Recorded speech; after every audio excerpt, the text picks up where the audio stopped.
नमस्कार, मैं हूं आपके साथ नम्रता और मेरे साथ है मेरी सहयोगी नवेद कुरैशी। एस जयशंकर, अक्सर आपने उनको बोलते हुए सुना होगा। विदेश मंत्री अक्सर ऐसे दहाड़ते हैं कि दूर दराज के देशों में उनका मैसेज साफ चला जाता है कि जो भी भारत की तरफ आंखें तरेड़ कर देखेगा उसको मुंह तोड़ जवाब दिया जाएगा। कई अंतर्राष्ट्रीय मंच पर विदेश मंत्री ने इतनी बेबाकी से अपनी बात रखी है कि सामने वाले देश को मुंह जुबानी खदेड़ दिया है, फिर चाहे चीन हो या पाकिस्तान हो। अब आप जानते ही हैं कि G20 की अगली बैठक जो 22 से 24 मई के बीच होनी है वो श्रीनगर में होनी है और इस बैठक के जरिए भारत दुनिया के देशों को एक मैसेज देने की कोशिश कर रहा है कि श्रीनगर अब बदल चुका है। मोदी सरकार में श्रीनगर का कायाकल्प हो चुका है और सिक्योरिटी के लिहाज से हो, सुंदरता के लिहाज से हो या किसी भी तरीके से हो, अब श्रीनगर पहले वाला श्रीनगर नहीं रहा। यहां पर सारी चीजें मुमकिन है क्योंकि अब मोदी सरकार की इस पर नजर है और श्रीनगर को, पूरे कश्मीर को डेवलप किया जा रहा है। अब इस एक फैसले से निश्चित तौर पर चीन को भी मिर्ची तो लगनी ही थी, पाकिस्तान को भी मिर्ची लगनी थी, लिहाजा पाकिस्तान ने भी इस पर आपत्ति जता दी और चाइना ने भी आपत्ति जता दी। अब ये जो पूरा सिनेरियो चल रहा है, इसी के बीच विदेश मंत्री एस जयशंकर का एक पुराना बयान वायरल हो रहा है। यूं तो आप उनके इस बयान को पहले भी सुन चुके होंगे, लेकिन यहां पर उसका जिक्र करना इसलिए जरूरी है क्योंकि ये तमाचा है चीन और पाकिस्तान जैसे देशों के लिए जो अक्सर भारत के खिलाफ बोलते हुए नजर आते हैं। जयशंकर ने दो टूक कहा। एक किसी न्यूज चैनल पर वो बोल रहे थे, खास उनका कार्यक्रम था, उसमें बोलते हुए विदेश मंत्री एस जयशंकर ने साफ कह दिया कि अगर आप बोलोगे तो फिर मैं भी आपको बोलूंगा, आप सुनने की क्षमता रखें। ये मत सोचिए कि भारत की तरफ से जवाब नहीं दिया जाएगा। अगर आप हमारी तरफ आंख उठाकर देखेंगे तो हम तो इसका जवाब आपको जरूर देंगे। सर देखिए, एस जयशंकर जो है वो बहुत साफ कहने पे यकीन रखते हैं और अभी आपने देखा होगा इंटरनेशनल लेवल पर जितने पत्रकार हैं जो पत्रकारिता करते हैं, आप अमेरिका की बात कर लीजिए, अमेरिका के अंदर डिबेट्स होती हैं, राष्ट्रपति चुनाव के लिए डिबेट होती है, तो उसमें एक चीज देखी जाती है कि बॉडी लैंग्वेज क्या थी। अगर ये यहाँ पर खड़े होकर ऐसे बोल रहे हैं तो इनका हाथ कैसा था, और फिर उसके ऊपर एनालाइज किया जाता है। ये सारे लोगों के जितना भी एनालिसिस फैक्ट थे वो एस जयशंकर ने मिट्टी कर दिए हैं। एस जयशंकर को रीड करने की कितनी रिपोर्टें हैं जो इस वक्त इंटरनेशनल मीडिया करता रहता है, लेकिन वो हमेशा उल्टी साबित होती हैं। एस जयशंकर कब क्या कर देंगे इसको लेकर जो वेस्टर्न मीडिया वो पगलाया हुआ है, उसको समझ ही नहीं आता है कि इतना शांत सौम्य दिखने वाला आदमी ना सिर्फ बोलता इतना खतरनाक है बल्कि वो एक्शन में दिखाई देता है। यूरोप में उन्होंने पूरे, आप ये देखिए कि पूरे यूरोपीय यूनियन के साथ साथ ब्रिटेन, अमेरिका सबको बता दिया था कि तुम जो है ना नाटक ना करो, भारत से तुम खुद जो है हथियार भेज रहे हो बस वहां पर। तुमको अगर इतनी यूक्रेन की चिंता है तो जाके यूक्रेन में लड़ो, तुम वहां लड़ते नहीं और भारत से बोल रहे हो कि तुम अपना स्टैंड क्लियर करो। भारत ने अपना स्टैंड क्लियर कर दिया और भारत का और ये चौधराहट जो है जो करते रहा है अमेरिका, हमेशा इसके ऊपर जाके बैठ जाए। आप देखिए ना, अफगानिस्तान कितनी दूर है अमेरिका से, अमेरिका आता है वहां पर, अफगानिस्तान में अपना बेस बना लेता है, सीरिया में अपना बेस बना लेता है। तो ये सारी चीजें हैं, इसके पीछे जो हित है वो साफ दिखाई पड़ते हैं। इन वेस्टर्न जो कंट्रीज है उनके साफ दिखाई पड़ते हैं, फिर चाहे वो रशिया हो।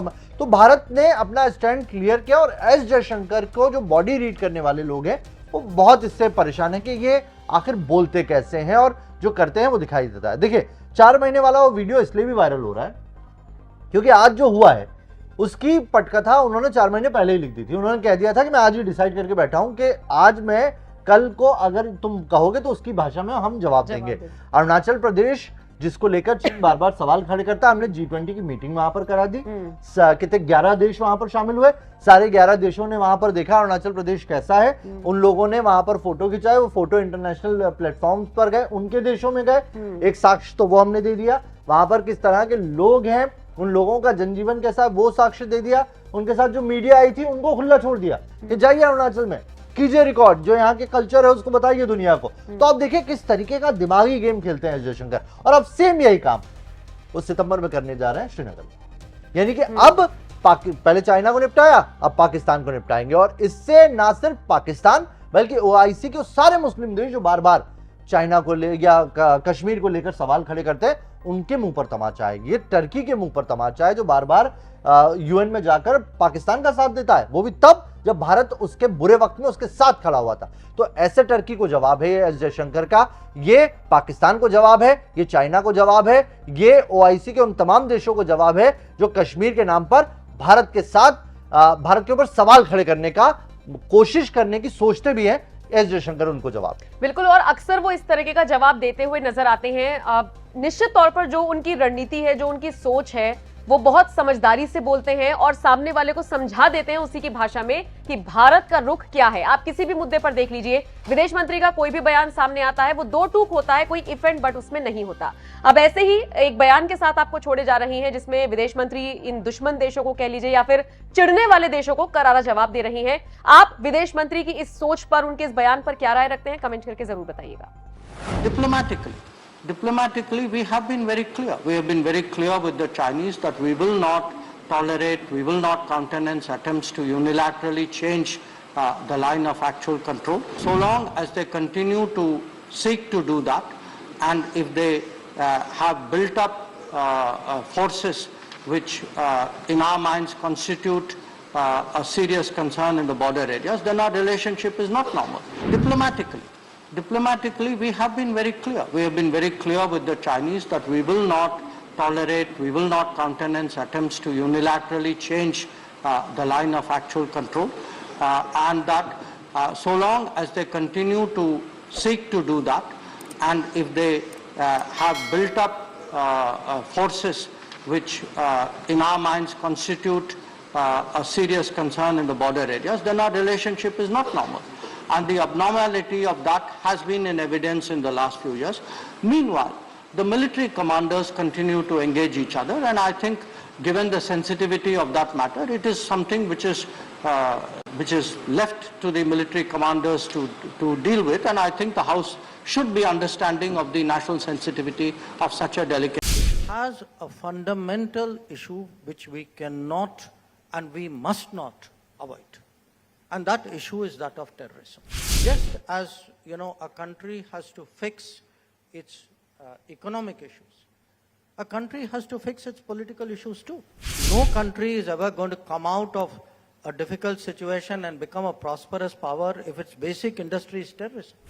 In our whole neighborhood first policy, there's one country to which you sent me as ambassador or high commissioner to our west, called Pakistan, with which we have nothing to do, which we are doing nothing about.